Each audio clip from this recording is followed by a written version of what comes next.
D'une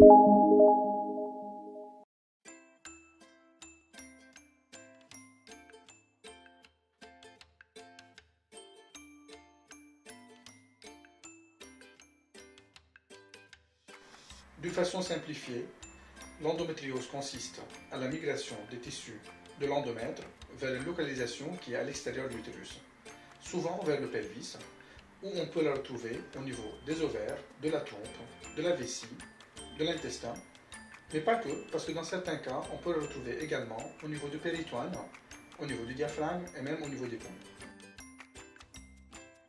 L'endométriose est une pathologie qui est multifactorielle, dans laquelle interviennent des facteurs gynécologiques, notamment la menstruation, des facteurs génétiques et des facteurs environnementaux. Tout d'abord, je tiens à préciser que c'est une pathologie qui est malheureusement mal référencée, ce qui fait qu'il y a une errance des patientes pendant en moyenne 7 ans avant de poser le diagnostic. C'est une pathologie qui est assez fréquente, qui touche à peu près 10% de la population féminine.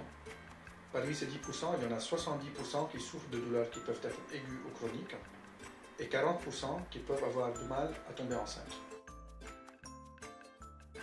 Concernant la symptomatologie de l'endométriose, elle se dévoile essentiellement pendant les menstruations par des douleurs pelviennes qui sont assez importantes, des douleurs à la défécation, des douleurs quand les patientes urinent, mais pas que.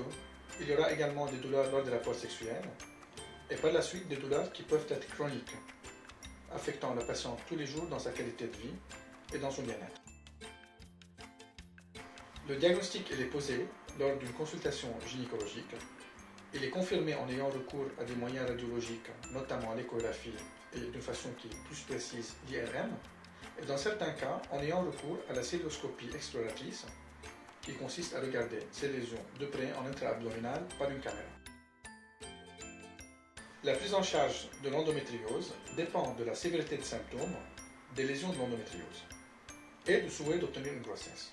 Elle peut être une prise en charge purement médicale par des médicaments, chirurgicale, soit combinée chirurgicale et médicale, et dans certains cas, en PMA. En conclusion, faites-vous confiance et écoutez votre corps. N'hésitez pas à consulter votre gynécologue, il vous aidera à poser ce diagnostic et à faire les démarches nécessaires auprès des spécialistes.